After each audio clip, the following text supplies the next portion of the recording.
qui réfléchira parce qu'au bout d'un moment, je vous souhaite une bonne arrivée. Bon les amis, j'espère que vous allez bien. Moi je vous mens pas, malgré les événements de cette nuit, ça va pas trop. Ça va même pas du tout. Parce qu'en vrai de vrai, je suis pas fier de moi. J'ai cédé comme un imbécile à la violence et à la haine. Parce qu'au bout d'un moment, je supportais plus les menaces avec des armes, les propos, les viens, les la rue, la vraie, les trucs, etc. Ça m'a fait sortir de mes retranchements. J'envoie ce message à tous les petits frères qui m'écoutent. Sachez que ce que j'ai fait, c'est de la grosse merde. Et regardez bien, je vais payer pour ça. J'en suis totalement conscient. Et ce qui va m'arriver, c'est tout à fait bien fait pour moi. Donc ne prenez pas ça en exemple. C'est de la merde. Le mieux, c'est de discuter. Le mieux, c'est de réussir à s'entendre. Et le mieux, c'est de vivre ensemble. Par contre, je combattrai toujours le racisme. Je combattrai toujours les menaces. Je combattrai toujours la délation, les mensonges et la diffamation. Parce que j'ai été victime et ce que personne en France n'a fait. J'ai porté plainte comme un bon citoyen. Il n'y a rien qui s'est passé. Et ben, au bout d'un moment, j'ai pété un plomb et j'ai pensé que j'avais le droit de me faire justice moi-même. Ce qui est totalement faux. Et maintenant, je vais payer pour ça. Voilà, les amis. Je vous embrasse tous. Je vous souhaite une bonne journée. Et surtout, éloignez-vous un peu des réseaux et tout ça. C'est vraiment de la merde. Et contrôlez aussi ce que vous dites sur les réseaux. Ça pourrait aider pas mal de monde. J'espère que ça servira d'exemple à tout le monde, cette histoire de merde.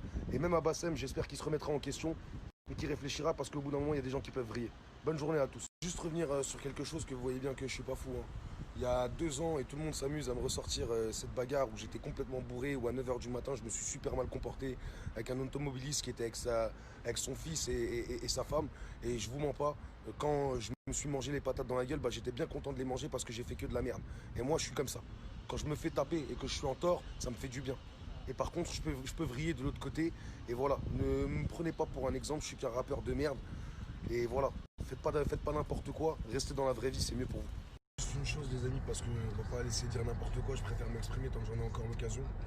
Si vous regardez bien le récapitulatif de cette histoire, à aucun moment je m'en suis pris à Lyon. Au contraire, je me faisais une joie, je suis rentré de Thaïlande pour faire un showcase à Lyon.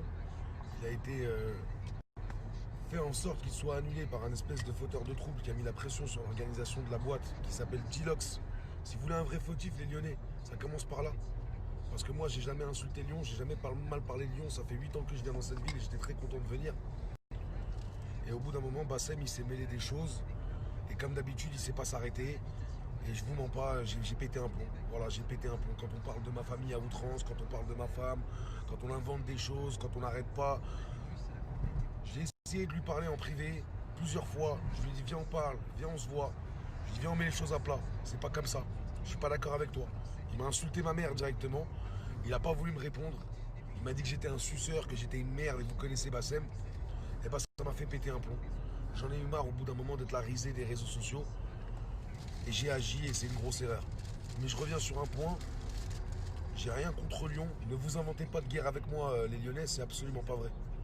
Et arrêtez de vous faire engrainer, c'est ce qui a fait qu'on en est là aujourd'hui.